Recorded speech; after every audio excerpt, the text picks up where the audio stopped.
And at the moment, we will listen to Colonel Andriy Lysenko, who is the spokesman of the Information and Analytical Center of the Council for National Security and Defense. Good afternoon, dear colleagues. The task of providing security during the holding of the early parliamentary elections set by the President of Ukraine is fulfilled.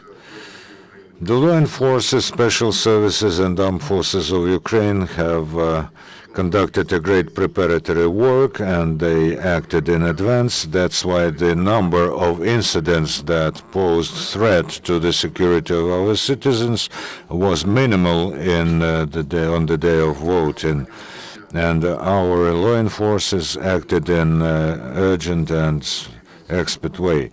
Over the last week, the Security Service of Ukraine have detected and liquidated a number of subversive groups in Kharkiv, Odessa, Zaporizhia, and Mariupol, and a powerful criminal grouping was preparing terrorist acts in the capital.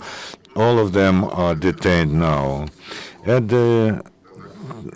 As instructed by the President of Ukraine, the Security Service, together with the State Service of Special Communication and Protection of Information, have provided for the continuous work of the server of the Central Electoral Commission, and we may say that we managed to repel DOS attacks. In the terrorist operation zone yesterday, almost 10,000 military personnel voted, and the election process in the armed forces was taking place in an organized way. There were no problem issues. In the zone of conducting anti-terrorist operation and also on the testing grounds and training facilities, the personnel took part in the elections by the way of changing the place of voting without the change of electoral address. And they voted only in the nationwide electoral district. In the participation of voters in Donetsk region amounted to 32.4%, in Luhansk region to 30.87%. Some units of the anti-terrorist operation forces that were on the front line in other dangerous districts could not vote, but the majority of warriors could realize their right to vote. The General Secretary of the Council of Europe, Torbjörn Jagland, congratulated us welcomed the early parliamentary elections in Ukraine and said that they were a bright expression of the will of Ukraine's people to peace, democracy, and unity of the country. In their joint statement, the ambassador of the U.S. in Ukraine, Jeffrey Pyatt, and the OSCE ambassador of the U.S., Daniel Baer, emphasized that the atmosphere on the 10 polling stations that they visited during several hours in Kiev on Sunday was optimistic and positive. The president of Freedom House, David Kramer, says that in spite of a tense situation, the parliamentary elections in Ukraine were democratic and transparent. The Minister for Foreign Affairs of Germany, Frank-Walter Steinmeier, positively evaluated the parliamentary elections in Ukraine, and the head of the Polish Foreign Ministry, Grzegorz Schetyna, said that elections in Ukraine took place in a democratic and open way, and there is no doubt about their legitimacy and transparency. The Minister of Foreign Affairs of Lithuania, Linas Linkevičius, said that the results of parliamentary elections have testified to the victory of the European choice of the Ukrainian people. The Prime Minister of Canada, Stephen Harper, said that parliamentary elections in Ukraine became an important step on the way to strengthen democracy in this country and emphasized that Ottawa will further support Kiev in the integration issues with EU. The Minister of Foreign Affairs of Austria, Sebastian Kunz, says that early parliamentary elections in Ukraine are a signal for democratic process. On the day of elections, the intensity of firing and shelling against the positions of Ukrainian troops by terrorists was on the level of Saturday. In general, we may say that the intensity of terrorist shellings has fallen down, although they did not stop their violations. The situation at the block post number 30T in the vicinity of Smile remains difficult but controlled. Yesterday, the raid on the deblocking of the block post was held, and drinking water, ammunition, and food was delivered. During this raid, one of our armed vehicles was put out of order because of the explosion of a landmine, and we lost one air armored personnel carrier, and 2 members of the crew died. Yesterday, Ukrainian military were in combat and successfully repelled the attack during near to Novolaspa, Donetsk region. The attack started after 2 shellings of our positions from mortars and grenade launchers. The enemy sustained losses and retreated. There's a messing of military machinery and personnel in northern and western suburbs of Donetsk. Yesterday, terrorists have 3 times shelled the positions of Ukrainian military in Donetsk airport. However, they did not dare to assault the positions of Ukrainian forces. They also shelled the positions of Ukrainian forces next to Nikishino Donetsk region and Miusk Luhansk region. Yes, today at 8:15 a.m., they shelled the positions of anti-terrorist operation on the line Pavlo-Pelugnutovo from mortars and tanks. Our military have successfully repelled the attack and destroyed the tank, which damaged the tank that was abandoned by terrorists. Also at 7:10 a.m., the terrorists have shelled from mortars and grad batteries the positions of ATO on the outskirts of settlement Talakivka. There were 3 cases of using drones, and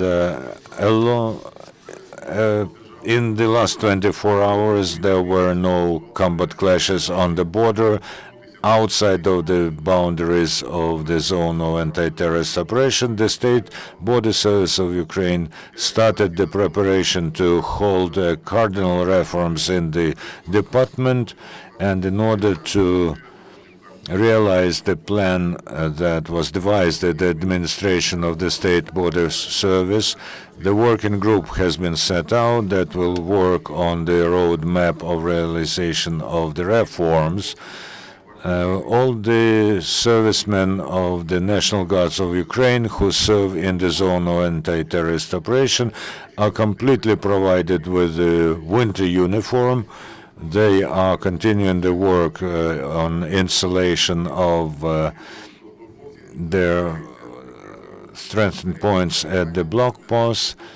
Every day they get 3 times hot food, and on remote block posts they get packed lunches, lard, and drinking water. Over the last 7 days, the brigades of Ukroboronprom repaired 34 vehicles, and the concern has renovated 10 tanks and 13 military vehicles. Besides, they restored 8 armored personnel carriers and 3 armored personnel carriers for the National Guards.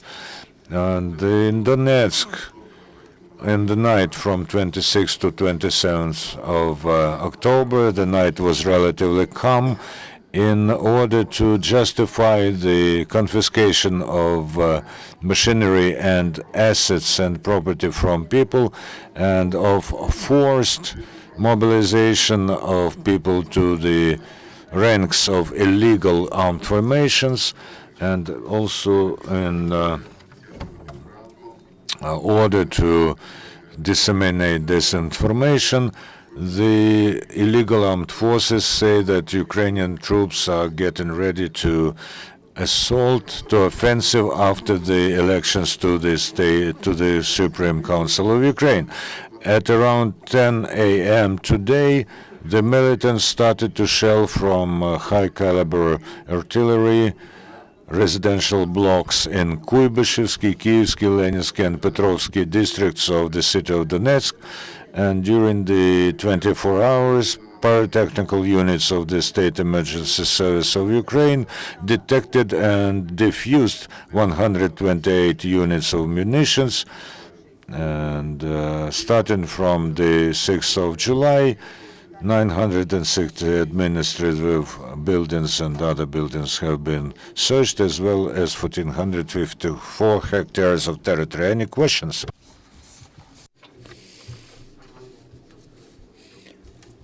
Could you please tell in detail how many Ukrainian servicemen were killed and wounded during the last 24 hours? We've heard about 2. Is that the final figure? And have you fixed any shellings by terrorists, possibly of the polling stations or some other premises connected to the election process? During the last 24 hours, 2 our servicemen were killed in the armored personnel carrier that was near checkpoint number 32. We don't have any data on wounded. As to shelling of the polling stations, which are in the ATO area, there was a lot of information about shelling of some of them, but after verifying this information, we found out that information was just a provocation, and it was disseminated to scare the local citizens so that they do not go voting. But there was an information and people were going and voting. So there was the information in the morning that some equipment, 60 KAMAZ and 20 tanks, and near Terez, 100 KAMAZ and several radio location vehicles crossed the border of Ukraine. Also, it is informed that the militants promise that our armed forces will have a very difficult Monday. As to the information about crossing the border by these vehicles, we don't have that information. The militants are all the time threatening Ukrainian servicemen. We hear that every day. That's not anything new. Let them try. Any other questions? Once we have no more questions, thank you. And the next press briefing of the RNBO is tomorrow at 12:30, and